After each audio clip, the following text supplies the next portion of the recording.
What's happening? This is Jun Tzu.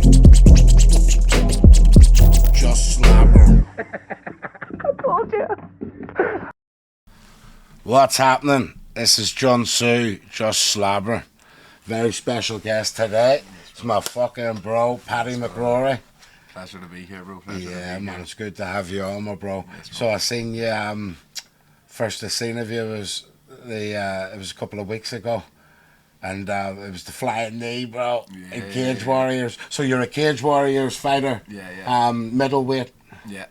Yeah, fight for Cage Warriors middleweight. That was like 2 fights ago, the flying knee. It was in April. Yeah. Down in Dublin. Sick night that. Oh, it was special, bro. I watched the fight again today. Yeah. And it was like in the first round, you were like sussing each other out for about a minute. Yeah. And then you hit him once with a flying knee, nearly finished him. Yeah. But you didn't get too. You pulled it back then. Yeah. And then he tried to come in with a few digs, didn't he? And then you just hit him with a It cracker. just went perfectly to plan, mate. We'd seen whenever, and that he was like people were attacking him. He was dipping in the shell a wee bit, so I had the flying knee drilled to a T before that fight, and we also knew not to get too over eager, like once it had landed, because as soon as he gets hit, he kind of rushes forward, tries to get a hold of you. Of course. And he's a good jiu-jitsu black belt, so I knew just to be good on my feet once I would land the heavy shots. It makes sense why you kept this engaging then. So he's a black belt. Yeah, black belt in jiu-jitsu, big Angus shoot. So because he tried to grab you then, and you're just like, said, get off me. Just disengaging every time. Didn't want to get involved in the grappling, especially not early on when we're both dry and fresh. You know what I mean? Of course. Yeah, man. So you flying kneed him first time. He tried to get you into grappling. You pulled away, and then you hit him with a cracker kick there, the head kick. Yeah, head kick. Yeah. Oh, that was special, bro. And that nearly finished him. And I seen him go a wee bit on his feet, and I was like, just need to go straight up the middle again here.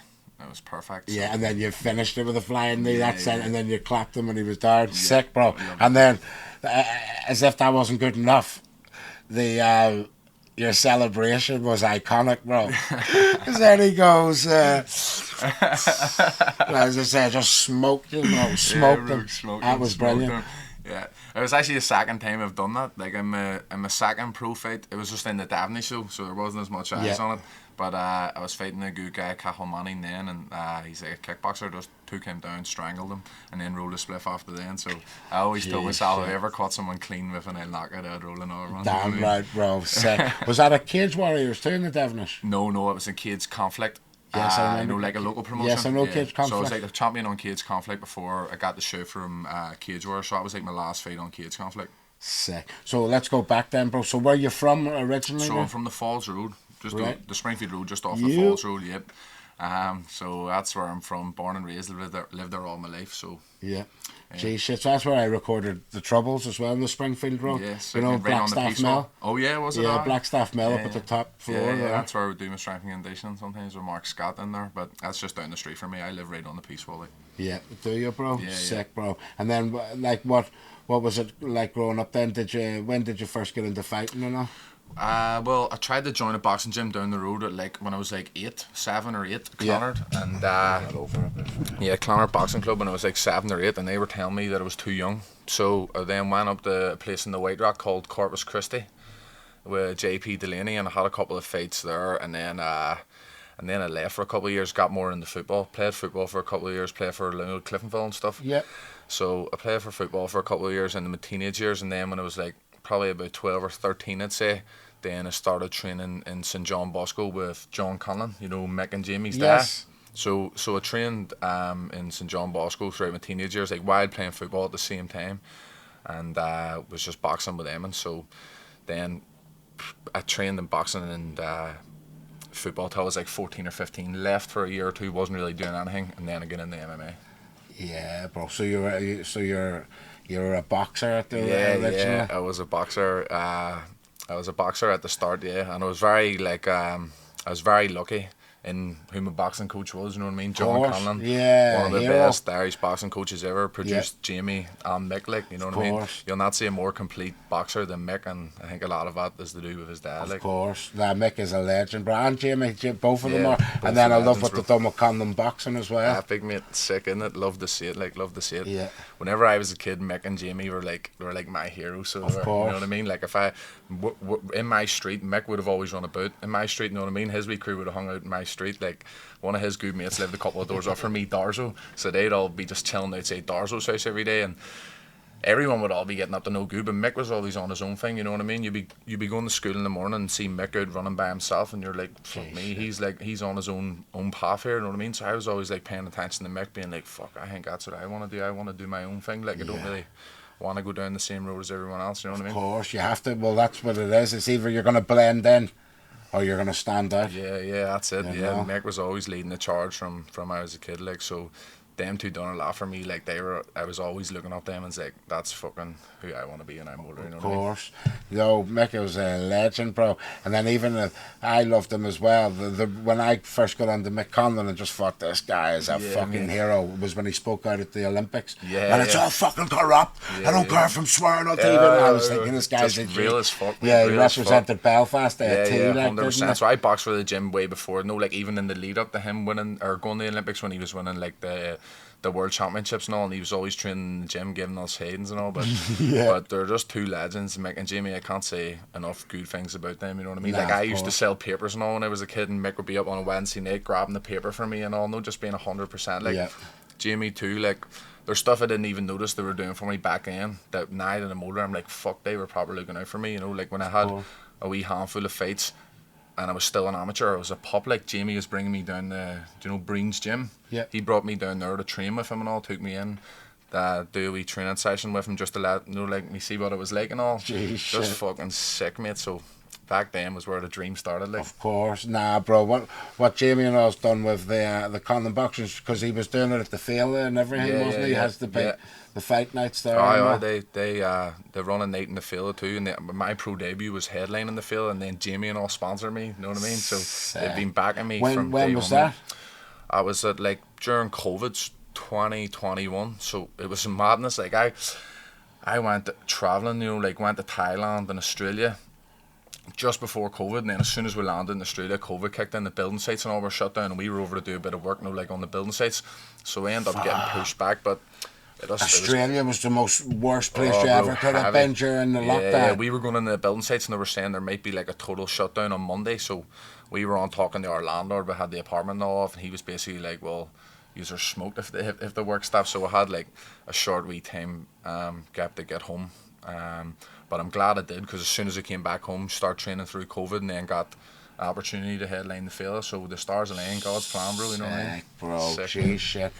Sick, bro. Yeah, sick. Australia was scary during the COVID. I remember I seen, like, there was videos in, like, the ghettos and all, and the police had drones, and they were flying around and saying, and then the microphone was coming and saying, stay where you are, the police are on their way, you're breaking your curfew, and all. It's like some new world order shit. It was mental. Whenever we started our travelling, no, like, going over to Thailand, there wasn't one person on the flights with a mask, and then when we were coming home, you didn't see anyone in the airport without a mask. It was a mad times, wasn't it? Like, yeah, I never wore no masks, bro. Never wore no mask. I had an exemption. Did you? Yeah, I lived in Spain. Love it. But yeah, we paid 70 quid to a doctor, signed the form, and then even all the police and all the Garda Still Civil. giving you jip, were they? Yeah, no, but they couldn't give because it's a signed paper from the doctor. I had it laminated and everything. It was the most. I was thinking of getting it printed on my t-shirt. You know what I mean? Just walking about. I'm exempt. Move the fuck away from me. Hate all that bullshit, bro. It was fucking times, mental, like, scary mad times. Yeah. It was. But I had 3 heroes at the lockdown. The 3 heroes of my lockdown. It was Dana White, David Icke. Who's David Icke? David Icke, the conspiracy guy. Man, have you never heard of David Icke? No. So he, have you ever heard of a thing called London Real? It's like a podcasty type of thing, but the guy's sick. He like interviews like amazing guys, you know, like he's had loads of guys on, but he got David Icke on during the lockdowns, and David Icke just said what it was. Boom, this is what's happening. Yeah. It went to the most viewed podcast in the world. Serious? The most viewed podcast. Everyone listened. Got shut down, banned. They blocked everything of David Icke then. He couldn't speak after a while. But he penetrated through to a lot to make them realise this isn't what it's making out to be, you know? Yeah. I think everyone's kind of woke up from COVID, haven't they? Like, yeah, no, they have, bro. Seeing things for what it is, like. Nah, of course. But yeah, David Icke Dana White and then Big Danny Moles from the Cali Cave, because he kept the Cali Cave open. Did he, yeah? So we were there just chonging out, and I'm here. It was weird. Before they told the government said that everyone has to become hermits. Yeah, you know, and everyone is not allowed. You can't even go into the other room. Lock yourselves in. All this madness. I was a bit of a hermit myself. I just lived in with my dogs, done my, looked after my plants, my dogs, and just chilled. You know what I mean? And then when I heard fucking that they were telling everyone to stay in, I says, "Fuck that! I'm getting out there." That's when I became more social than I ever did. You know what I mean? Yeah. Well, we were actually lucky in COVID because when everyone was locked down, professional athletes were still allowed to train. Yes, so for the professionals in our gym, then they got like a wee handful of people who they were allowed to train with them. So even when everything was locked down, we probably got more training done than ever over lockdown. We leveled up big time. So I love that, bro. Well, that's what you want. So it's good. Yeah, they call it like a bubble, your training bubble or whatever. That's the way it was. So that's it good. Was perfect for us. Militant, bro. So then you came out and then you headlined the Phil when the first one back then after lockdown. Yeah, it just fell perfectly for me. It was supposed to be like co-main event, and then there was this a boxing? No MMA. Right, bro. It was like the first ever outdoor MMA show in Ireland. I think it's been the only one since, but it was a cage conflict show, and then they linked up with a fella. So I was supposed to be like the co-main event, and then the main event was supposed to be people who are a bit more experienced, because it was my pro debut. And then like a few weeks out, they pulled out. And I was already up in the gym messing about, saying I was the people's main event anyway, you know what I mean? So then Shaldo and Pop were like, "You're actually going to be main eventing this year." So I fucking manifested it. It was perfect. Yeah, it was sick, fighting a big beast, big Pedro Pleska, big Moldovan wrestler, another juice head. This guy's from a gym of juice heads, and he's the most jacked out of them all. But just like I said, bro, done in one, you know what I mean? Guy clinging on for his dear life, and he got folded. Oh, it was beautiful. You're a G. It was like 1:30 in the morning. The show had ran on way longer than expected. There was a couple of things that happened. Someone just didn't show up for his fight. They were running about trying to find him, so the show got put off for ages. So it was like 1:30 in the morning in the Falls Park. All the kids had jumped over from the graveyard wall, sitting with their barracks, just waiting on me coming out to fight this cunt. It was fucking. I grew up in the Falls Park, you know what I mean? That's where we'd go for, like in the summer, meet up everyone, have a barrack. Next minute I'm getting fucking drove around in this 7-seater, and just remember a big orange light on the top, and they took me around up the top of the park and back down the fight, and I was just sitting there going, "This is mental. This is where I grew up, fucking socialising out drinking, and now I'm getting rolled around the fight. This company pro debut, like this." Yeah, it's the headline. Oh, mate, sick times. Like, it was unreal. Gangsta shit. And then right now, there's a couple of kids in the gym, like wee Tom Corrigan and stuff, and they're all having amateur fights now, and they're flying. No load of kids from down the road, and they'll all say to me, the first time I ever watched MMA was when you headlined the field. We jumped over the graveyard wall and we watched it for free, and now they're all fucking balls deep into the MMA. So it's fucking class, bro. Fucking love it. So what happened after the failure then? What did you do then? Were you still fighting the cage conflict? So I fought on the field in the August. That was my pro debut. Won the belt on that, and then my next fight was in December on cage conflict, and then I had a nose operation, and I was supposed to make my Cage Warriors debut in the Cage Warriors in the Odyssey. SSE, They came to the SSE when Reese McKee won a world title. Yes. So I was supposed to be fighting on that card. Skeletor. Yeah. So I got a nose operation in like March, and that was supposed to be in the summer. Was training for that fight, about 3 weeks out, was sparring, took someone down, broke my nose again, so just completely undone the operation. Just kept training away, and then the guy I was fighting pulled out like 6 days before or something, like the week of the fight. So it was heartbreaking. So it was a setback. But then I just kept ticking away, and then I ended up fighting James Webb in my first Cage Warriors fight. Yeah. And then how many Cage Warriors fights have you had? I've had 3 Cage Warriors fights now. I had 3 in a year, so I made my debut last November, and I've had 3 since then, you know what I mean? Sick. Yeah. Smashing it, bro. Yeah, it's all systems go at the minute, mate. Yeah. My mate is, I don't know, do you know Will Curry, Drago? Oh, he's in my division. So is he? Yeah, he's in my division, bro. He is. Yeah, I man. would love to. Yeah, he's like good friend of mine. Yeah. He's coming on the podcast. You posting his shit. Yeah. Oh, bro, yeah, so he's in your division? Yeah, he's in my division. He's good, bro. He's good.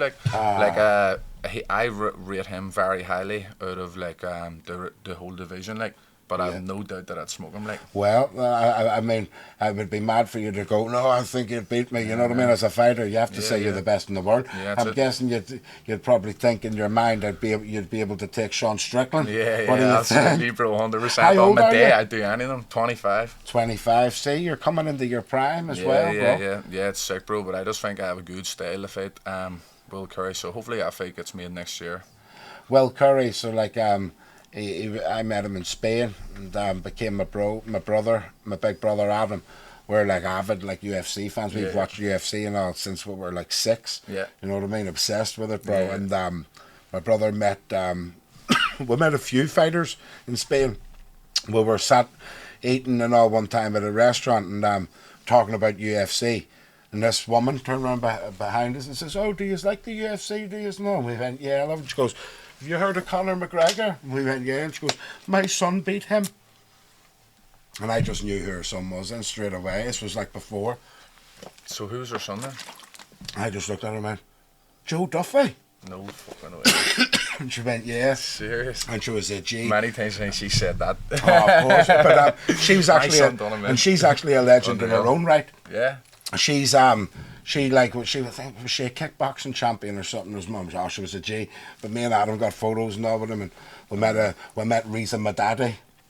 You know, Mad Dog Madadi. Oh yes. From the All Stars team. Yeah. Yes. So Drago was training with him. Yeah. As well at the time, and that's where he was. And then my brother like became good mates with him. Yeah. And then he invited me over to London for his title fight. Yeah, against Mick Stanton, was it? Yes. Yeah. And It Big was Mick very Stanton. close fight. And Big Mick Stanton like lay on him. Yeah. Is he another big just juice head? Will Curry calls him a juice head, doesn't Yes, he? he He says does. his head's got massive But and is over he last mad year. or is that? He's a Scouse, isn't he? I was yeah. dead funny. We was screaming, and the Scousers were there screaming for their lad. You know, it was funny. I think that Will Curry's a better fighter than him, but he's just a bit more crafty. He's a veteran, you know what I mean? And sometimes these veterans can steal rounds on you and they know what position to hold, what position to let go off a wee bit. They can be a bit cute, you know what I mean? So I think he just like had more experience on him, was able to steal a win. But I think if you watch that, you'd know that Will Curry is a better fighter than him. Yeah, it was like he got nullified a bit, didn't he? Yeah, that was it. It wasn't so much of like the guy won that like Will didn't win. Yeah. He just got a wee step ahead, didn't he, in some of the scrambles and like was stealing rounds. Yeah, it was annoying. That's what I took from it anyway. Yeah, of course. I was annoyed at that Will, and then obviously he smashed it since as well. You know what I mean? Yeah. Who's the champ then? The champ is still Stanton. Is it? Yeah. He's fighting this weekend against some guy that Will Curry actually beat, Belandi, the Italian guy. So I think Will Curry beat him in like his first Cage Warriors fight, and then the Italians went on a bit of a run since. So he's fighting Mick Stanton this weekend. So he's still the champion. Like, See, this is the problem, bro, with the fighting too. Like, I would like to see you fighting Will then. I'd be sat thinking, nah. You know what I mean, bro? But I mean, obviously, I would still love it, to be honest. Guys, look, that's what's happening. That's what's happening at the SSE. Yeah, with Tyrone and Lewis. Yeah, so I'm walking Tyrone out. Sick. So I was supposed to be walking Tyrone out in Dublin. Yeah. And he was fighting like someone from... some world title or something in the Yeah, RDS. but it was some Italian. But then at the SSE, he's fighting Crocker. Yeah. But I love Crocker too, so I was a bit like, but obviously we're still walking Tyrone. I have to support Tyrone. I cannot wait for him fights like... Oh, fights like that need to be made, like, don't they? Of course they do, bro. Who do you think's going to win out of Tyrone and Crocker? I think Lewis will do him, to be fair, like... You know what I mean? You do? Oh, I mean, I know Tyrone's a dog. Like, I can remember watching Tyrone fighting the guy who actually knocked out Gary Cully. And Tyrone beat him a couple of years ago in the field, and the guy was whacking him with everything. Like, and Tyrone just did not take his forehead off his forehead the whole fight, ripping into him. So he's old school. Tyrone's tough as fuck, but I think Lewis is like fights a wee bit heavier than him, doesn't he? Yeah. I think he's like a super welter and Tyrone's like a light welter or welter, Right, if I'm not mistaken. Like, yeah. But I just think that Lewis hits like fuck, bro. But I'm sure Tyrone will teach him a couple of things, like, because Tyrone's a veteran. Like, of course. Listen, most people I've talked to, they all seem to give it to Crocker. Yeah, favouring the young pup. But that's what I love about Tyrone too. Then fuck it, let's have it. You know what I mean? It's like I don't know. That's what I love. It's all like and it's funny because I seen Tyrone. You know, it's like I was there for the promo. Did you see me Yeah, stood in the yeah, middle of them? yeah, I seen And it. they're the most two respectful guys in the world. Yeah, yeah. There was no animosity or bad blood. Yeah, yeah. You know, but at the same time, they're They're competitive both and they ready to know they go. have to fight. You Yeah, know what I yeah. mean? Well, fair play to them for even fucking taking the fight, because you hear a lot of people in the scene, especially in the Ireland and the UK and stuff, and they're getting like trying to get put against other prospects on the come up. And they're like, oh, they don't want it. They are fighting a journeyman or someone at the end of his career who doesn't mind the wee loss. They don't really want someone else on the come up who wants to win themselves. You know what I mean? People avoid the fights usually, so it's good to see them taking it. Yeah, no, it really is, bro. It really is. Created a serious wee buzz about the Bro, city, hasn't it? Like, it's going to be special. They were saying it's the Battle of Belfast, yeah, you know? epic, like epic. Nah, it's G shit. Like I say, bro, the way I see it is whoever wins that night, Belfast is going to win. It's going to be an epic. 100%, You know what I mean? It's going to be 100%. serious. It's going to be a special night. And I just said, yo, may the best man win. I'm going to love it. Yeah. I'm going to walk out Tyrone and then kick Sick, back mate. and watch it. What you a know tune. What I mean? What is it, I was born in Belfast? Yeah, I yeah, always yeah. was like, that would be a sick entrance tune. So Never in- mind in- if you're walking out with it. In like Unreal. Dublin, I was going to be singing sing like a traditional tune first and then switch it Shoot into into Born it? in Belfast. Ah, bro. But for Belfast, I'll just do the tune. You Oh, with me, bro? mate, that'll be an iconic moment. Like, Yeah, looking it'll forward to Mick as well with his new tuner. He looks fresh, doesn't Bro, he? I'm excited. Looks like he's reinvented himself. big. So Mick then became the headline at the Yeah, end, and then yeah, like yeah. it turned into a matchroom. Eddie Hearn and all Aye, involved. they're like a co-promotion or something, isn't it? Bro, I felt like I was Eddie Hearn there, stood in between them.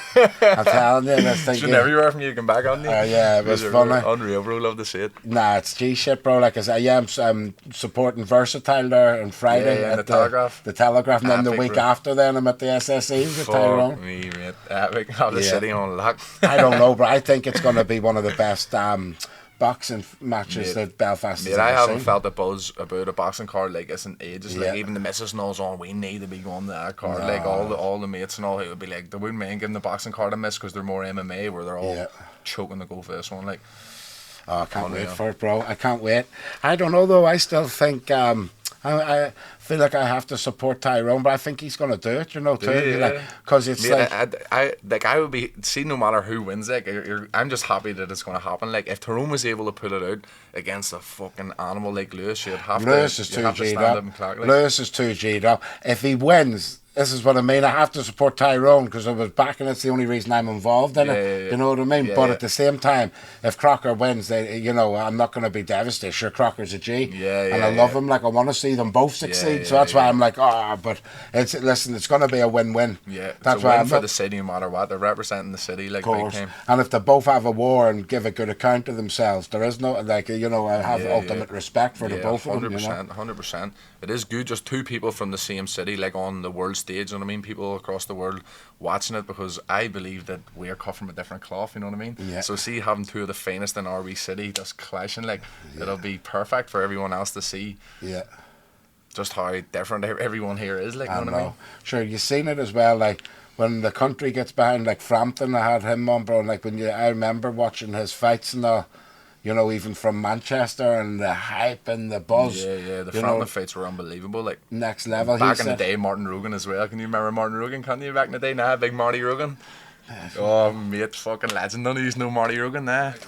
Oh, big Rogan. Oh, yes. Remember he you fought told Sam me about him. Sexton in the Odyssey? Yes. Oh, Mate, wow, you his told me nights- about him. His nights were epic. Like, they were the first boxing fights that I could remember. Like, he was Sick. fighting Audley Harrison. Audley Harrison was like an Olympic gold medalist, and we Marty Rogan, the taxi driver, done him. So he did. It was fucking Yeah, you sick, showed bro. me him, didn't you? His He's a come up taxi was man, isn't he? unreal. I remember his Jeez, shit. fights back in the day used to take a half an hour to come out, and then he'd come out the Robbie Williams, let me entertain you. The whole place we go mental. Fucking sick. Big Marty Rogan, what a man. I love that, bro. Legend, bro.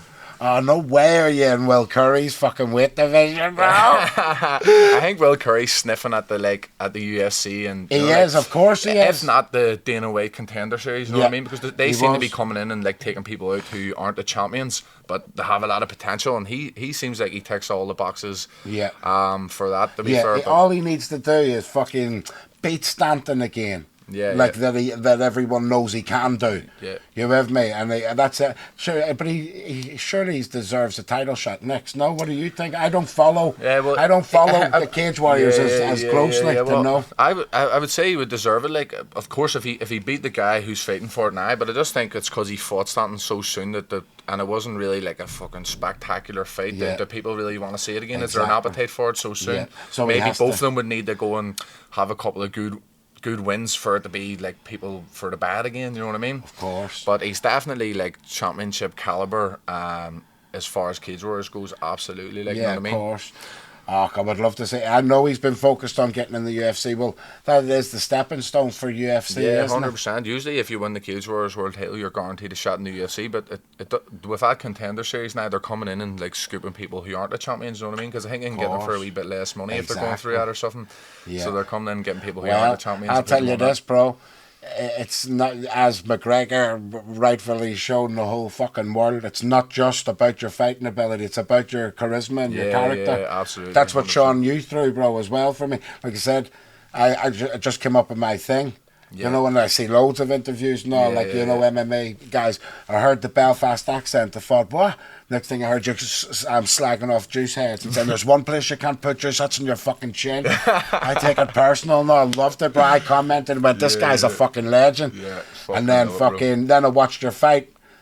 And, bro, even the flying knee shit, bro, like, you know who my favourite UFC fighter is of all time? Huh? Nah, bro. Bam Bam Tuivasa. Oh, he's landed a few flying knees. He's big heavyweight landing flying knees. Big Tuivasa's my mate and all. Chatted to him like loads. He was planning on coming on and all. You know what I mean? But he does the flying knees. Yeah, when he hits you with a flying knee, it's a lights out, bro. Yeah, bro, he had like a lurry. Literally. He's one person, if he's fighting, you don't want to miss it. You know what I mean? If he's on a fight card, you're like, fuck, I'm not skipping that fight. Like, see, when he first came in the UFC, I just seen myself in him because he was fat too. Then he's lost a lot of weight, you know, over the years because he's just like focused now. Yeah. But when he first came in to see, he had a lot of fat on him, and he was fighting this big, hard looking like. Remember, he just leg kicked him, looked like a shotgun blast. Then he flying kneed him, and then just smacked him. Oh, bro, unreal. Too G'd up. And bro, you know what I was thinking? I kept on thinking about his Cyril Gane fight in Paris. Yeah. And he nearly staunched him. Close, wasn't it? Fucking Cyril got staunched for a second. Yeah. He actually like staunched up, you know, and then regained consciousness quickly. It's the game we're in, isn't it? It can be switched in seconds. What do you think of Tom Aspinall? Unreal, mate. It's unreal. Fucking class. It's mad because John Jones is my favourite MMA fighter, like, but I do think just because of the timing that Tom Aspinall could probably get him, like, he probably could. You know what I mean? Probably fucking could, bro. Timing is everything in this game, like, bro. I feel like him coming up, being active, fresh, and so well schooled and well rounded as he is, like, John Jones having to take a wee bit of time off with injury and all, like, I do think that Aspinall could get him, like.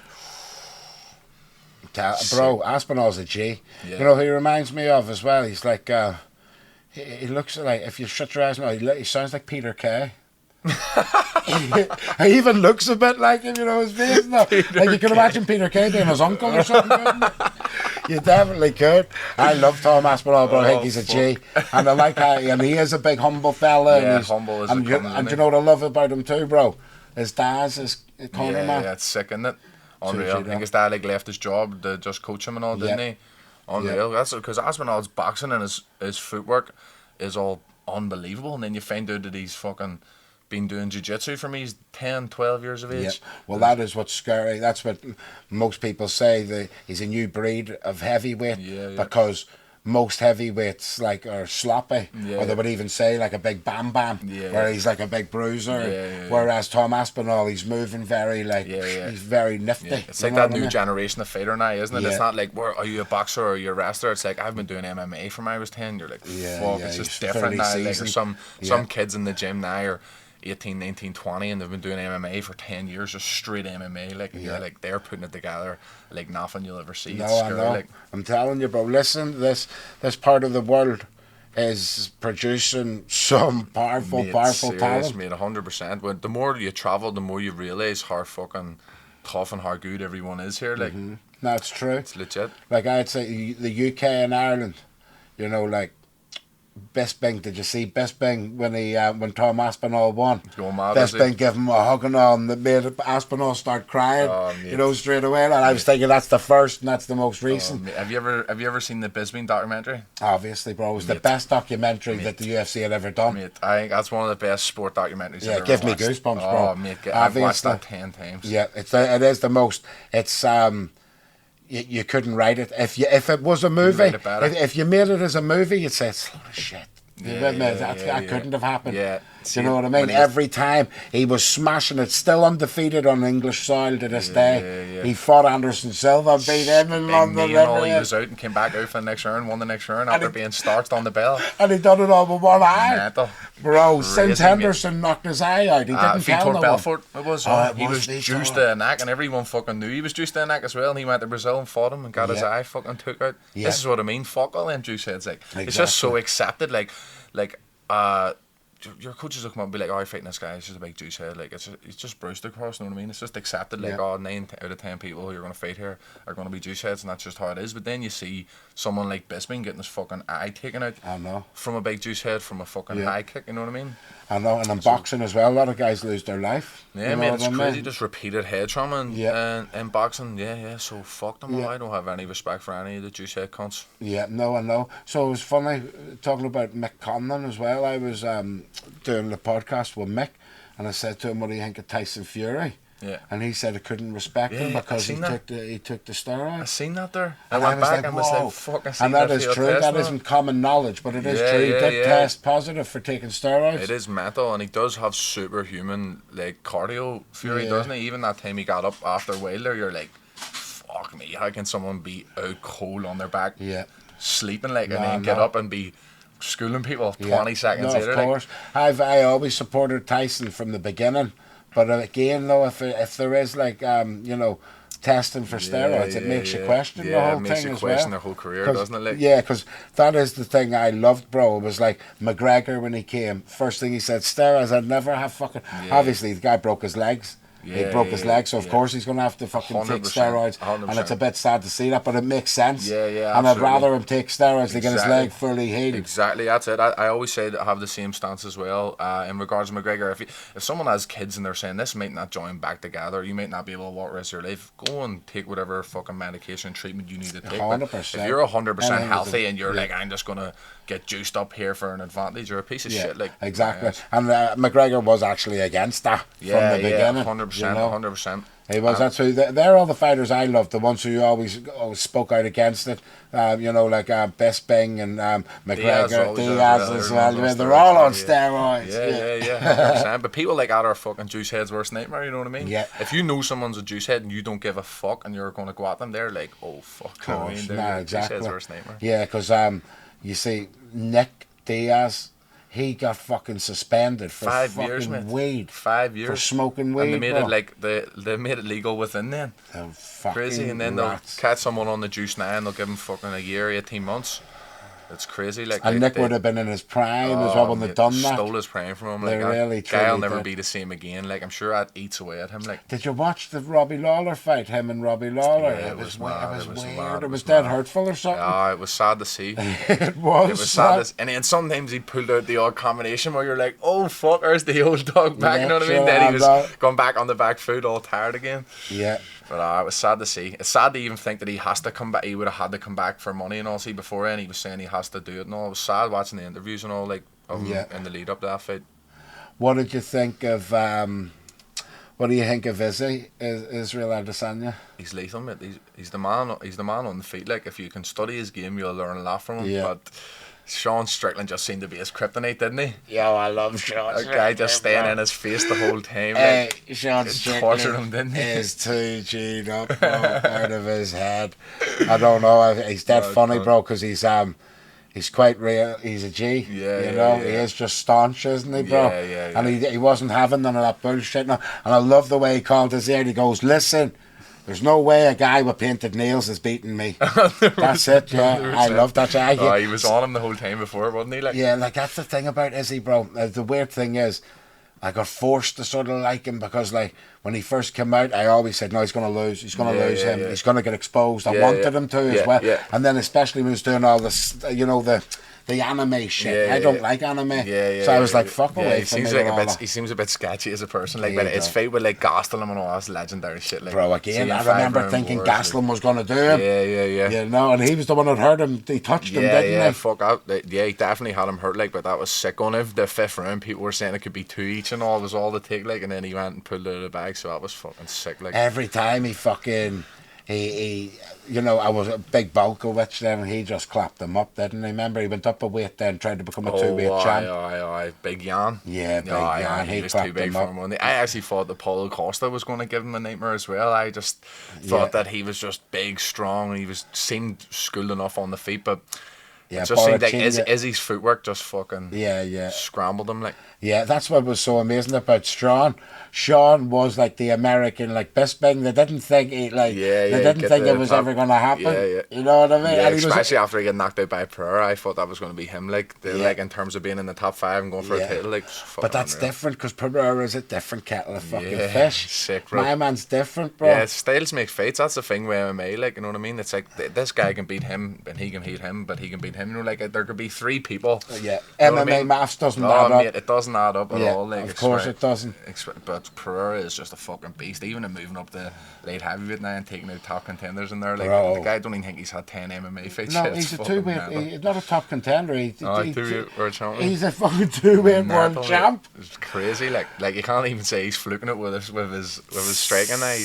You have to give him props, unreal. but I have to still give Izzy props too. What he done Mate. when he knocked Pereira out and then pulled out the own fucking arrow and give him the 3 shots. Like, I think it would have been hard for Izzy to get up for Sean Strickland after that. You know what I mean? Conquering your demons. This guy's beat you 3 times, right. knocked you out. Not only that, he's like, don't even give me a break. Give me this guy next right away. He wanted him straight away, and then went and done him. Like, you have to respect it. Like, you know what I mean?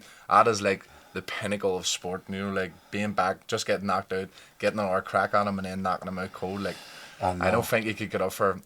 Then people are saying, oh, everyone was saying he beat Sean Strickland. So trying to get up for that after you've just conquered your demons, it would have been hard. Like, but that's the champ, bro. If you're the champ, yeah, then be you ready to know, go. like he was ranked number 5 and all. He probably did underestimate. But same with like, what do you think of Tyson Fury fighting Nagano?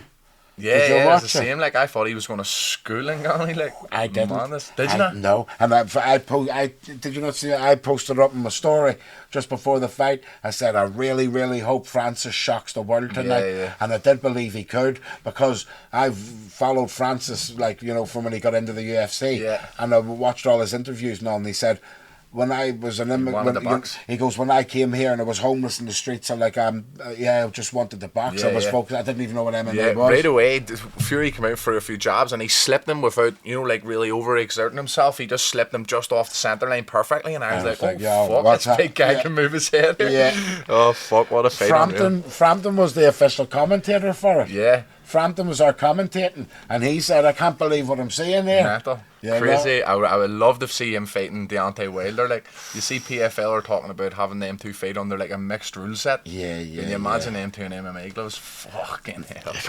That would be just I ultimate don't think, violence. Like, I'm going to be honest with you, I don't think Deontay would stand a chance.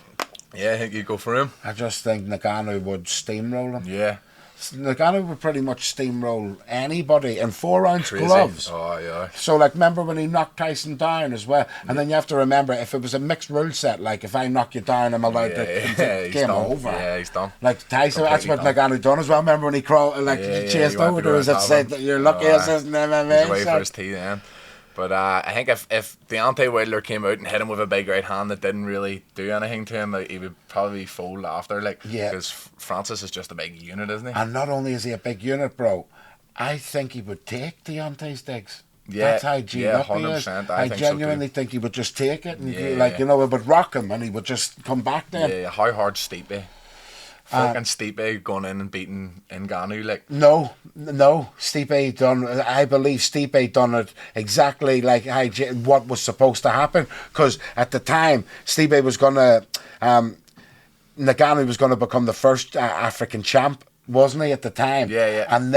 And he hadn't lost yet, and everyone was like, yo, he's knocking everyone out. He had just steamrolled over Reem and everyone. Yeah. And That then big Stipe uppercut. was the champ. And you're forgetting, like, Stipe's a grappler. Yeah. No, everyone knows Ngannou's a knockout artist. Yeah. So Stipe said, let's see how Just you roughed deal it with up. me. Yeah, So he took him down, and he was like a big turtle. Yeah, and he said, look, you can't ramp with a grappler. Yeah, and I it was outpowered you. sick. And I knew Just Stipe. grinded him down. It made sense Stipe was going to do it. Unreal. But this is when I was shocked. It was what Ngannou done in the rematch. Yeah. Right, because after Stipe done that, if you can remember, after Stipe beat Ngannou, Ngannou became shell-shocked. His very next fight, can you remember who it was?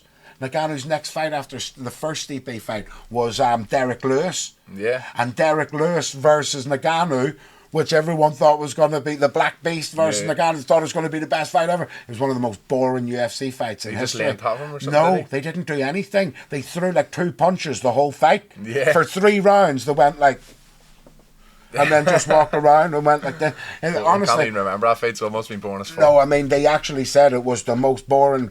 There's like 2 fights in the UFC that are classed as the most uneventful. Israel and fucking Romero as well. I was up there. Yeah, I think it was. Oh, they just stood in front of each other. I think Romero just stood in the middle like this, waiting on Izzy to open up. Yeah. And Izzy was too cute to open up. Honestly, bro, go and watch Ngannou versus Derek Lewis, and you'll think, you hear all the commentators going, what is going on here?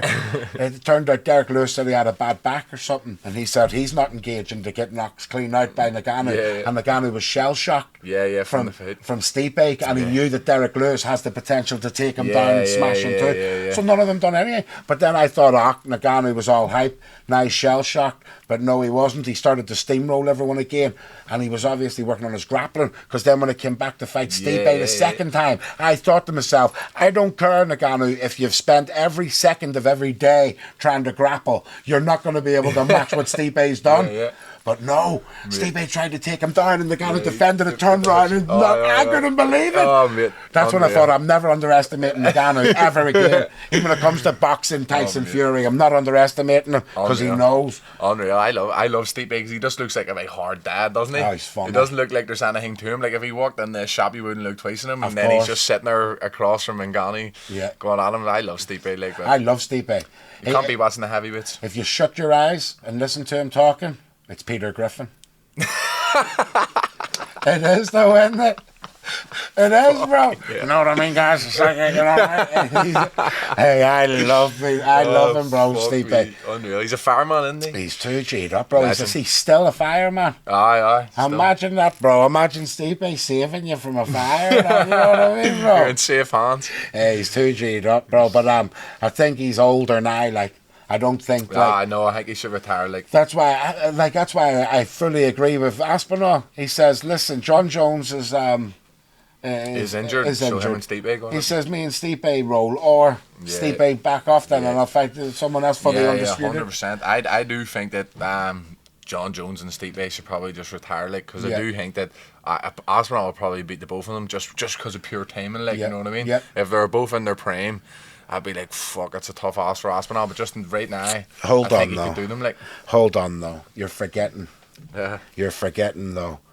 John Jones did just walk out the Cyril Gane and say, come here, big son, go to sleep. Wrapped him up, didn't he? Egypt. Wrapped him He up. did, though. No, he did, though. He wrapped him, like. Bro, and that's Cyril Gane. Yeah. If you said who's going to win out of Cyril Gane and Aspinall, it's a 50-50. They're two similar. Styles, isn't it? They're similar, but John Jones just Gane walked doesn't have out that and much just... of grappling at all, but I don't think he'd be able to manhandle Aspinall like that, you know? I know, but did you honestly think he would have done that to Cyril?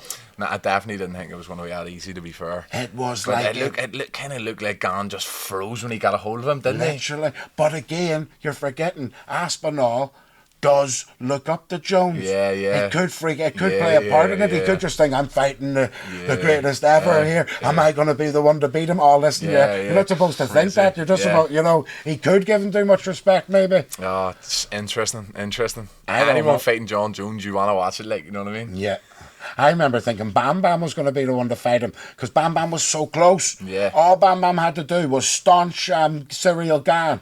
which he nearly So fucking close, did. yeah. He just got the body like kicked off in the teeps and all, didn't he? Bro, it was hurting me. I was nearly crying when I watched it. I was upset, bro. The body kicks, was mate, he burning. didn't stop teeping him, didn't he? Not? He did not Teeps stop. are the worst too. See, once one lands, you're like, oh, he's done it about 100 times. Oh, poor Bam Bam, Good bro. But game he's an plan. animal. And this is what's funny.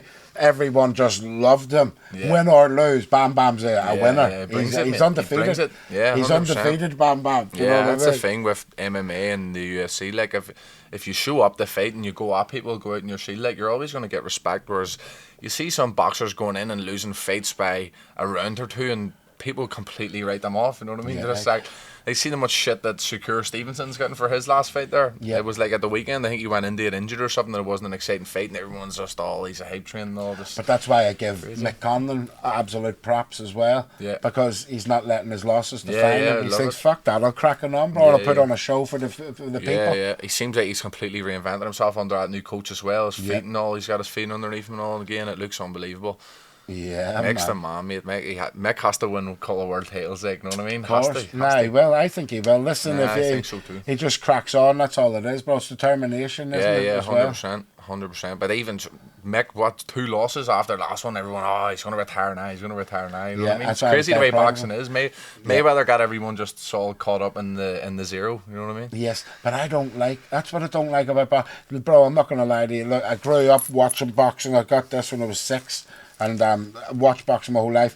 But then, it's boring now, bro. Yeah, it is genuinely it boring. is, mate. Compared to MMA, UFC and that, bro. Well, That's the best are fighting the best, you know what I mean? Yeah, Even and if there's 2 prospects, they're getting put against each other early. And see if, for example, as well, if I'm watching a boxing, and I'm going to sit up all night to watch it, there's a good chance I'm falling asleep because I'm only wanting, and maybe 2 fights that are good. Yeah. 2 fights if you're lucky or something. Yeah. See UFC, bro. You just watch the whole night from the opener. Yeah, exactly. From the 100%. opening They fight, need to change bro. boxing a bit or something, change the rounds or something. They do. Put a 3-5 minute rounds, you get a few slugfests in boxing. I know, I'm but even telling if you you. go to the local shows in the boxing, like, if there's 10 fights on it, one of them is where 2 people are going to come and win. Like, the other 9 fights, one guy is physically told you're not allowed to win this fight, or you're not getting a paycheck, you're not going to get any work after this. So it's just a complete, there's no other sport like it where you're showing up and you know already this team is 100% going to win because the other team isn't allowed to win. I was going to watch one in the Europa there. I was fucked working up, at it bro. actually, That doing is security so at it, fucked up. like a year ago, and the guy was fighting, and he was fighting a wee foreign guy, and the foreign guy cracked him, and he went back a bit, and he cracked him again, and the foreigner's corner man stood up on the ring and was like, whoa, pushing him back, telling him, what are you doing? You're not supposed to be fucking hitting this guy. He's a prospect, you know what I mean? Pushed him back, didn't let him fight. And the guy looks over at his corner, laughed and started dancing and just circling the ring. And I was like, this is a pantomime. This is supposed to be a fucking sport, and this cunt's not. And it's a professional fight. crazy, professional fight. Yeah, it's actually, that's what I was, when I was reading, the Frampton's book and all as well, that's what he was talking, they're journeymen. Yeah, journeymen. And it's like they're probably working every weekend or something. But if they go and upset a prospect over here, this They'll guy never isn't get paying more him to ticket, go in and fight his prospect. You know what I mean? It's mad the way it works. I think that's why. Do you ever see the white collar boxing shows here now? Yeah. Fuck me, they're mental. They're all packed out, but it's just a couple of local lunatics fighting each other. They're absolutely shit, but they're going at it. They're 50-50 fights. It's 2 maniacs going I'm coming at this gun. You know what I mean? So people are going up and watching it because they're like, well, I went to a pro boxing show the other week. They were never going at each other. One of them was just sitting on the ropes and taking the hiding, and it was just routine. Yeah, because it's all You're bullshit. going to these white collar shows is the furthest thing from routine. It's a bunch of maniacs just going at it. There needs to be more fucking, remember Kimbo Slice, bro? Oh, there needs to be a backyard brawl. that would be sick, wouldn't it? Backyard brawls. Fuck me, if you get serious. Kimbo was too G'd up, bro. They were too G'd up. That's where Masvidal's fights and all. Masvidal was animalistic, bro, and he's dead young and all, it's just the long hair and all. Fighting one of Kimbo's boys too, wasn't he? That's why, bro, see the gypsy fights, that's the most similar thing that we would have, backdoor. And again, it's most honourable shit. Yeah, did you ever watch Knuckle on Netflix? Yes. Unreal. What Fucking a show. incredible Sick show. show by That Jim is McDonough. actually serious. Sick show.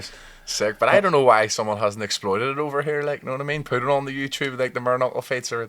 I think there's a more. It's like a. I think they're a wee bit more. Well, there is a load of fights, isn't there? Like put on the thing, but again, it's you have to remember it's all family versus family. Yeah. Because the bare knuckle's blowing up now, but it's not really in Ireland, is it? You would think here's like the fucking home of it, you know, with the travellers. Like, I know what you mean, but it's not really blowing up as much here as it is in like America or even the UK are having a couple of bare knuckle shows now, but it's not really popping off here as much, like, is it? Yeah, there's something I fucking. If you got a couple of like travellers into that scene, you know, like doing well, it would probably blow up here. Yeah, well, there's a bare knuckle league now. Is there? Have you not seen the bare knuckle fighting league? What's now? I've seen BKFC. Yeah, BKFC. That's in UK. That's actually what I was talking about. My mate, Violent Gentleman, you know who does. He was trying to set up a bare knuckle. I seen that there. He was, but the BKFC, bro. What would you do? Any bare knuckle? It depends the dude, like, you know what I mean? I think maybe like one before. I just love to have a load of fights, you know, like Muay Thai fights, MMA fights, boxing fights, wee bare knuckle fight in there. Just when it's all said and done, you just you've got one of them all just dip my toes in it, like, but I definitely wouldn't look at a career in it, like, you know what I mean? They're getting mashed up, like. Fuck that, bro. Their heads look like they're busted bits. But if I say I wouldn't take a fight, but if someone offered me a few quid, there's no way I'd say no to them. Yeah, I'll tell you one thing.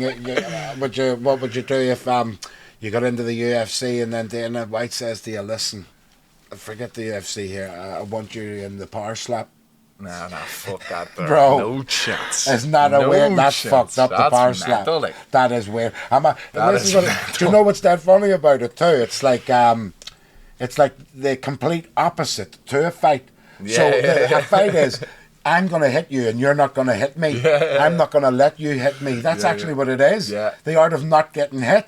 But this slap is the opposite. It's saying, there you go, free dig. It is mental. Like. It's like saying, let's have a baseball bat competition. We're going to whack each other with a baseball bat, see who fucking bleeds out first. Crazy, like, it's nuts. I can't comprehend ever, like, thinking that's a good idea. I don't know what word to find to people, like, mental. It's fucked up, bro. I think it's like idiocracy gone mad or something. Like the world's gone fucked. If that is entertainment and everyone's loving it, it's like they're watching them getting staunched. It's like instant knockouts or something. I think like Dana White's trying to tap into the wee, like all the kids now, they've like a fucking 10-second like.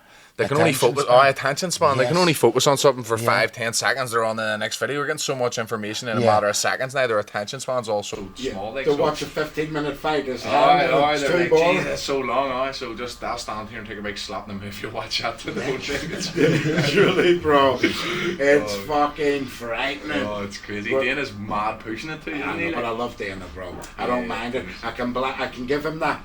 I can give him that because of everything that he's done. He's the single-handedly the most G'd up fucking promoter of all time. Big time. I think boxing could learn a lot from Dana White, like how he promotes shows, like even the fights he makes are just fucking, they're perfect. Everything's just right at the right time. As soon as it comes into your head, I'd love to see him fighting him. Boom, the UFC release it, like it's unbelievable. And I love how staunch he is and like don't give a fuck. He's unapologetic. He'll stand over his shit then. And I love how he even says like, no, there is no politically correct shit in the UFC. No one's getting cancelled in the UFC for their political beliefs or saying what. Let them all. Because they're fighters from all over the world, all different cultures, and you can. Remember they tried to ban the fucking Russian flag and all. And Dana White says no, the Russian flag's allowed. They're allowed to fucking have their flags. I'm not having it. He stands on what he says, doesn't he? Don't let anyone like change his opinions or try and twist his words or anything. Like lethal. Love to see it. You need to be like that whenever you're running an organisation. Like he's cool, bro. I even like Donald Trump, the way like his friendship with Dana there, and he backed it and all. G shit, you have to give it to Dana, bro. He makes me laugh. He is staunch with it, bro. Here, it'd be good to see you getting into the UFC, bro. Mate, it'd be fucking unbelievable.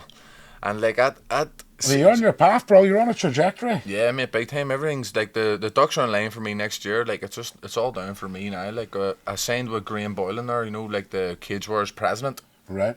I signed with him on like a management thinger, and he's like the best manager for getting people to the UFC, like, you know what I mean? Most of the people that he signs, he works them towards the UFC. So whenever I first started, whenever I turned pro, it was our objectives like try and get a couple of nice wins here and then sign with Graham, you know what I mean? Because he only like signs people whenever they put a couple of wins together and they have a bit of potential, you know what I mean?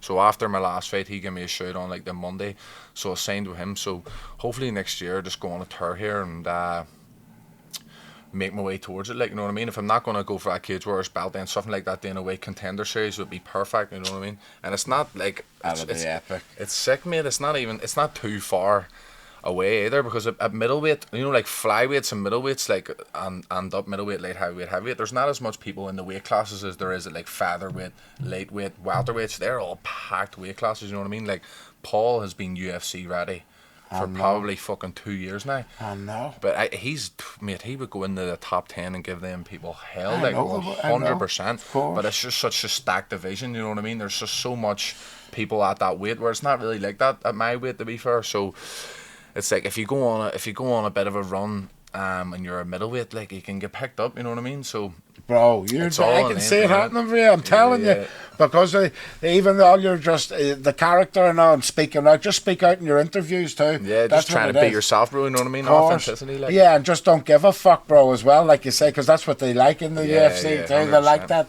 and that's exactly how you are when you're from the West, bro. Exactly. You know what I mean? I just be myself, like I'm not trying to put on any facade to get picked up by people or anything. I'm just like, of course. If people ask me questions, I'm going to answer them just how I would normally answer a question. I was chilling with my mates, you know what I mean? Belfast needs that, bro. We'll need that in the UFC. 100%, that would be bro. deadly, bro. First guy in the UFC from the West Belfast. I can see it happening. I fucking love it, bro. Representing, like. Corey, here, I felt bad on you mentioned Reece McKee before. I felt bad when he got into the UFC, bro. First time, imagine that, bro. Imagine getting Hamzat. Literally could not get a worse debut. Bro, so Hamzat is fucking, he's in your weight division. I middleweight, he's in welterweight and middleweight, isn't he? Oh, bro. Hamzat's scary, though. I smash everybody. He's sick, Hamzat, isn't he, bro? But here, he'll not be able to bully the middleweights the way he bullied the welterweights. Like, have you seen that with Usman there? Like, yeah, but but it was a war. I came in last minute and brought him the whole way. Like. I know, but bro, let's be realistic, though. We're talking about, my brother said to me, he's getting smoked. Hamzat's going to smoke Usman. Yeah. And I said, I promise you, bro, he's not. This is Usman. Kamaru fucking Usman. He's an animal. Just because he's lost a couple. The guy's he's the Nigerian nightmare. He's a monster. Yeah. You with me? Like what he's done. So I knew he was going to. The crap. He hit him hard, but Hamzat again. Hamzat's a scary, bro. Yeah, he's good. I do love Hamzat. And I love what he said afterwards too. You know, when he says, like... he said about Palestine? Yeah, but it was even just like... just everything? Yeah, he just said, I don't care if you're a Jew or any of this. He goes, just let us be people, bro. Let us be happy. Yeah, everyone be respectful. You with me? And I was thinking, it's real, man. He goes, they're just fucking kids, bro. And I was thinking, it's real, bro. That was good. Yeah, he said, gee, I love Hamzat, bro. I respect Hamzat. Like, and he's came in and trying to go for all the top dogs as well. He's not trying to pick and choose what fights he's having, you know what I mean? He's going right in. You have to respect it. Yeah, that's what gets your... That's what gets you out there too. That's what Dana said he loves. Just I'll fight any of you anytime. Yeah, 100%. That's how you have to be, because there's so much fucking killers out there who you've never even heard of before. Anyway, you know what I mean? So you need to be. And the truth is, bro, you seen it yourself with Ngannou versus Tyson Fury. Ngannou, that was his boxing debut, and he's fighting the greatest boxer of our generation, and he beat him. He did beat him. Yeah, we dropped him. It's 50-50 rest of the fight, exactly. So there's no reason why, like, boom, you couldn't fucking build up a hype, knock out fucking Sean Strickland instantly. Yeah, it's mental, mate. Because it's not like he's unbeatable. No, Sean 100%, Strickland. 100%. You know what I mean? With fucking 2 arms and 2 legs, like, you can go at them. Of course, bro. Big time, mate. 100%. Serious. I'd fucking love to get in the UFC and have a tour at a couple of big names. It would be fucking class. It would. Yeah, bro. Epic, mate. Epic. It's perfect. Like next year, I think it'll be a massive year for me, because I have my ducks in line now, you know what I mean, just to go on a fucking tour and go on a run. So it's just all down to me at the minute. It's actually mad thinking, like, see, when I'm talking about Jamie and Mick, I remember whenever I was leaving boxing when I was like 15, I got beaten the Ulster Championship, so I was like, I'm leaving, and I went down to Dublin for the All-Irelands with my mate, Big Crick McCluskey. He was fighting in the All-Irelands, and I went down and Jamie was there, and Jamie was like, oh, so you're leaving, are you? I was like, oh, I'm leaving. He was like, oh, that's no problem and all, but you just don't want to be 26 and looking back and regretting this. And I was in a wee cafe in Dublin. I can remember it clear as day, like a wee red and white cafe, and he said it to me, and I was like, what the fuck's he mean by that? And he was like, Well, you just don't want. Lots of people get older and they regret leaving things when they're younger, and also you need to be careful you don't be in that position. And it just always stuck with me after. I was like, what the fuck do you mean by that? Am I going to regret this? Am I? You know what I mean? So I was always kind of thinking like, I need to fucking pick something up here and get into something. You know what I mean? Ever since then. Real. And then next year I'm just about to turn 26, and I feel like I'm just coming into my own. Like, you know And what I there mean? you are, bro. So And if you had to fucking quit, you would have just been like everybody else. Exactly, 100%. Those damn wee words always ring in my head like, fuck, I don't want to be 26 regretting things. Like, you know what I mean? I want to fucking have a go at something whenever I can. Of course, because it's a young man's sport, bro. Yeah, too. It's when you 100%, make your name. Yeah, you 100%. know? It's a small window. Like, you need to be switched Course. on when the opportunities are there. Yeah, that's why I feel bad for even people like Hamzat as well. Like you know, because remember, like the COVID thing, and he couldn't do, and then the injuries and all. Like even Tom Aspinall, bro. Tom Aspinall, remember he broke his fucking he leg. was saying he was going to leave and all. No, remember he had a bad injury and he started crying, like screaming on the floor. Knee. Yeah, it was only that was like 100%. 2 years ago, a year ago. I think I was watching an interview the other day and someone was saying they interviewed Aspinall in like 2019 when he had already left MMA, and he was saying, I'm going to go up and make a comeback and have a couple of fights. Now he's fucking UFC heavyweight champion. Like, it's mad. A couple of years of focus, like, change your life big time. Yeah. Like, and like that's incredible about the UFC. And no, bro, it's like, you know, you can jump up the ranks rapid. You don't have to just grind it out like Bisping. Bisping, bro, this is what's amazing about Bisping. He done that. You were saying about getting in the Contender Series. You're actually saying, I'll fight my way into the UFC if I have to. Like, that's what Bisping done too. He won the Ultimate Fighter. Epic. And bro, that's sick, serious. Yeah, shit. 100%. Like, it'd be epic if you could have an opportunity. It's like, come over to Las Vegas in the desert here and beat this fella, and you're in there. And like, fuck, that would be sick, wouldn't it? You'd be up for it. Like, obviously, big bro, time, mate, bro. over on a Tuesday night, just fucking reaping havoc on cunts. I'd fucking love that there. Yo, bro, you have to do it, bro, for the fucking for Belfast, bro. I'd love to see that. I genuinely feel like it's gonna happen, bro. No, I always, you know, like whenever I was a kid, I was always like, something's gonna give here. You know what I mean? I always just had a wee feeling like, I don't know what I'm meant to be doing, but I know I'm gonna be doing something. Like, you know what I mean? Always just had that wee feeling. And then now it's like, I genuinely believe like that just God has a plan, like just a bigger fucking purpose for me. Like, 100%. You know what I mean? Big time. I do. Do you believe in God? I believe in God, yeah. Yeah, man. There was a wee bit of time whenever I was younger where I lost my faith, lost my ways a wee bit, you know what I mean? But I just feel like from the start of talking to God, praying a wee bit more, I feel like I've just been guided a bit more, you know what I mean? Just before my pro debut, maybe, like, whenever I was like, whenever I was about, I've lived by myself when I was like 17, you know, like 16 or 17, and the house was a bit chaotic, bro, you know what I mean? So I moved in by myself when I was like 17, so I've lived by myself from then, and I went off the rails for a few years, bro, you know what I mean? Had a hard few years, like whenever I was like 17 to 20, 21. Yeah.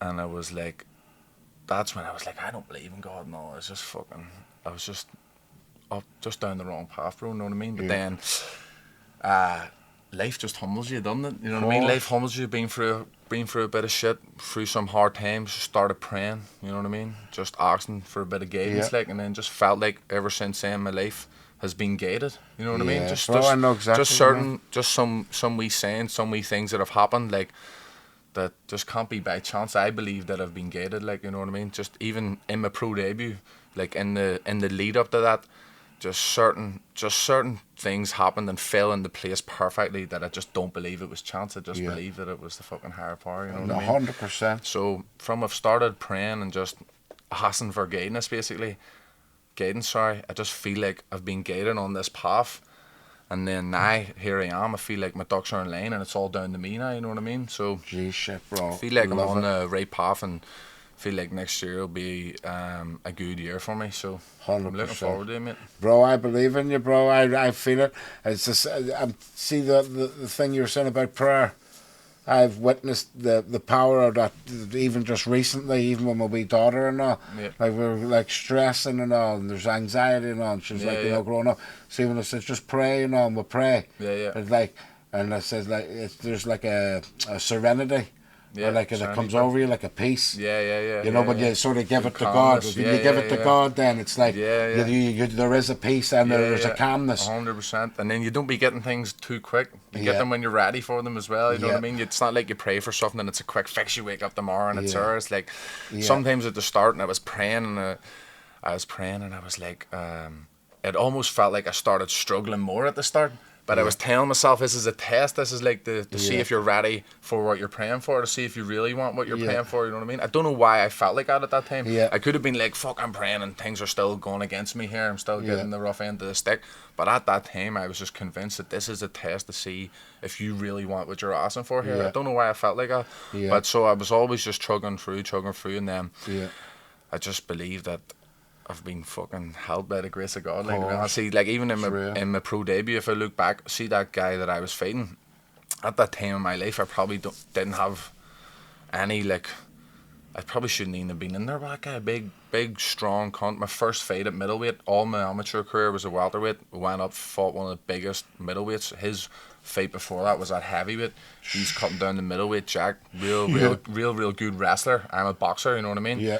It's like all the fucking things that could possibly go against you.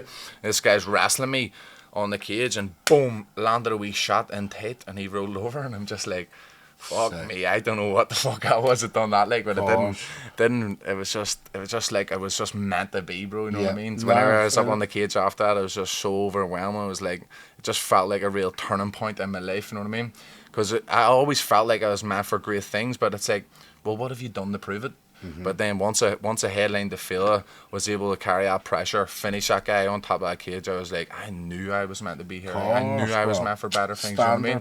Ever since then, I've just been fucking on the ground, grafting my balls off, like grafting like that's fuck it, bro. the last couple of years. So now I have no doubt that shit's gonna happen. You know what I mean? 100%.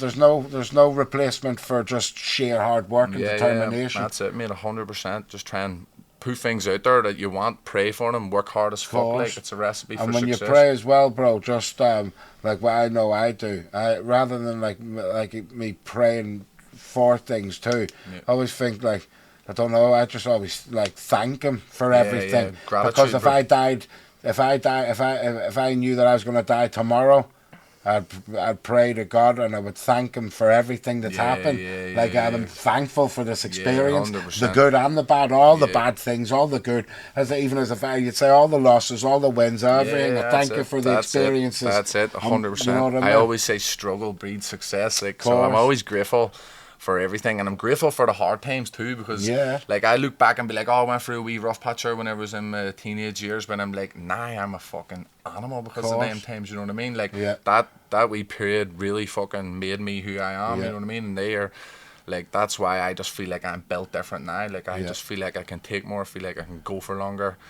I just feel like I can endure more, and it's just from going through tough times, you know what I mean? So 100%. I'm just grateful for all of it, for the guidance, for the good times, for the bad times, because it's led me to where I am today, you know what I mean? I've been guided to the right place, right exactly where I want to be. Bro, and you're in the right sport.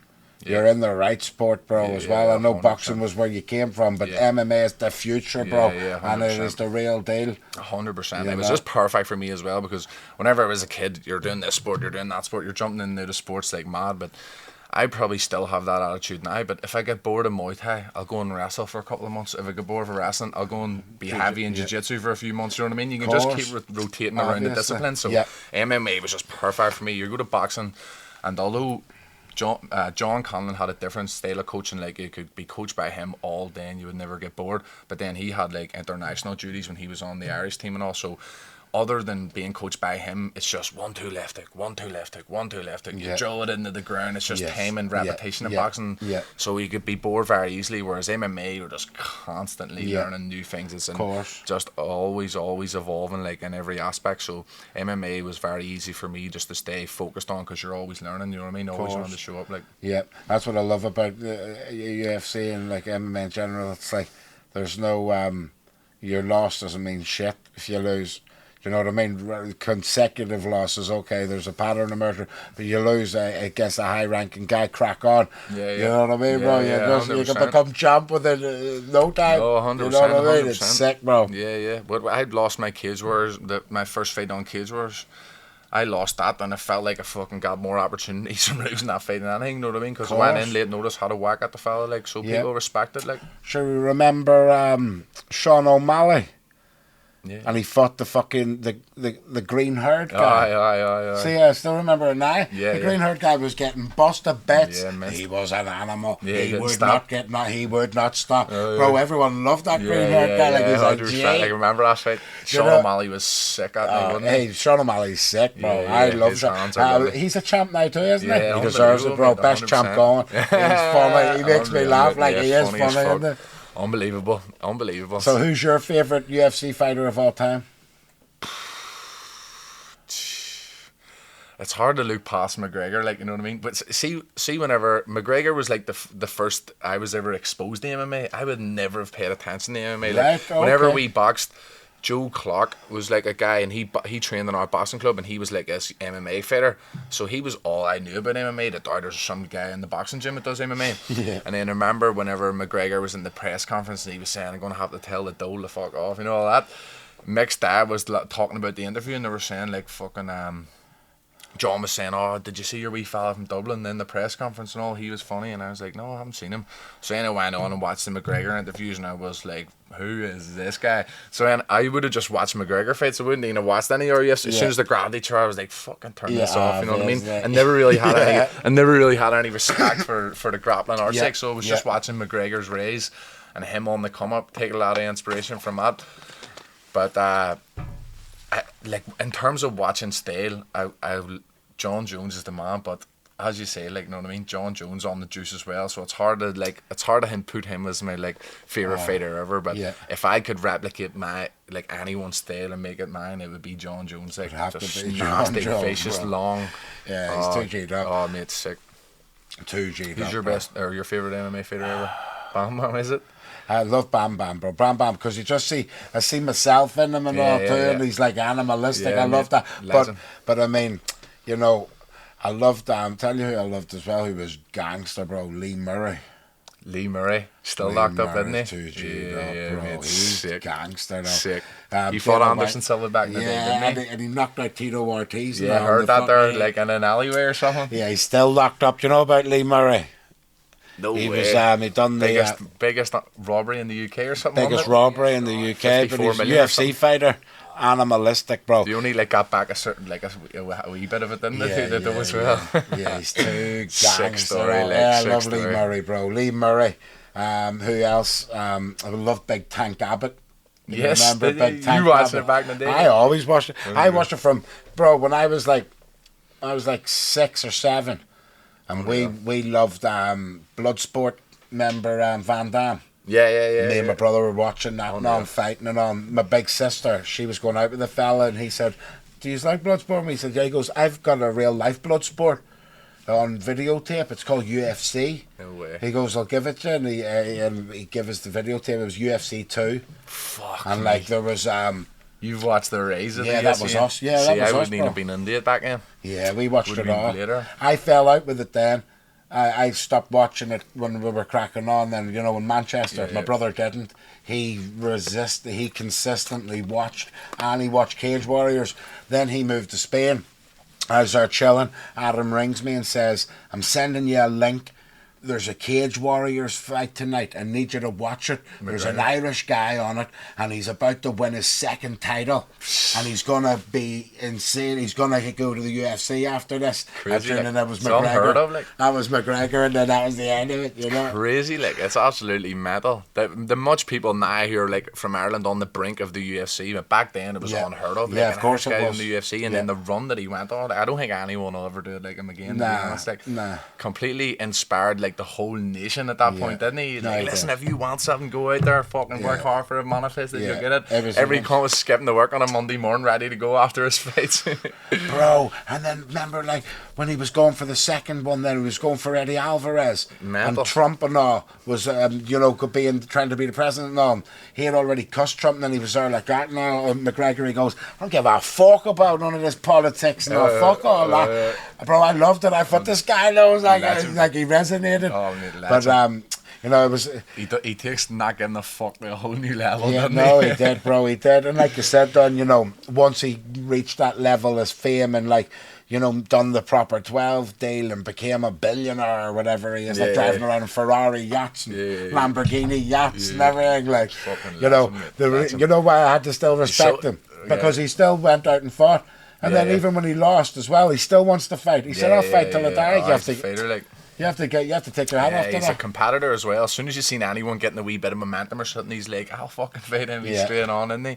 But it's unbelievable. I would like to see him have another boxing match, like one of them influencer boxing matches, because I think he'd knock them all out. 100%. You know what I mean? He's not a bad boxer. Like, he's not. He's kind of adapted his style, the suit boxing now too. I don't know if it'll suit MMA as much. Like.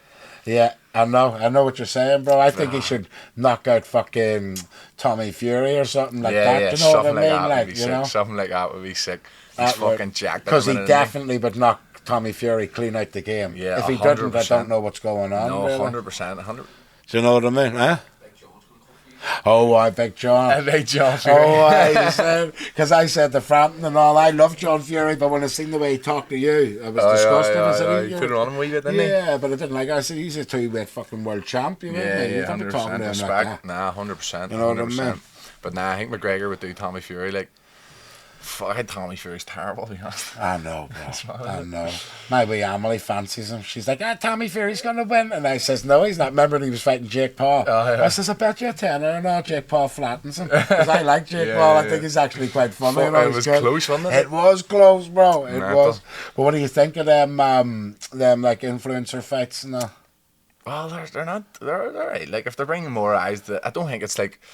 See, the state that boxing is in at the minute, that's the reason they're able to take over. You know what I mean? Like, boxing's at a stalemate. If there's 4 champions at a weight, none of them want to fight each other, so no one's fucking interested on them fighting people away down the packing order and just taking handy fights. Where if them influencers, it's like the unknown. They're both saying they're going to have a whack at each other and they're promoting it well, so that's why it's able to steal so many eyes. Like, but then you get some maniacs on the cards as well, like the birds and all, like fighting and going mad and all, like the wee influencer birds. It's a bit sketchy, like. Yeah, I mean, I always use. I struggle with the girl fights in general. Yeah. You know, like see, even in the UFC and all, I treat the girl fights as like my smoke breaks and all. I would, you know. Yeah, you go and get a cup of tea. Yeah, I do. But at the same time, unless it was Ronda back in the day. Ronda was too G'd up, and then Amanda Nunes. And then you had fucking Wei Ling. And I love Rose. I loved Rose. I did love Rose. She put up a cracker wee fight, like she was sick. Unreal. See, when she was fighting Joanna and all, and everyone was all scared for her, and she was saying she was shitting herself and all. She was like saying her wee affirmations and all in the corner, and then she goes out and does her like. Yeah, she was G'd up, bro. She was G'd up, bro. Shaving her head and staunch, epic. Yeah, I mean, like I said, there's a couple of good girl fighters, you know what I mean? 90% of them are useless. Big headlock and throw them over. And then they can't get out of the headlock and serve most of the fights. I know, and you're sat watching it thinking, what the fuck is going on?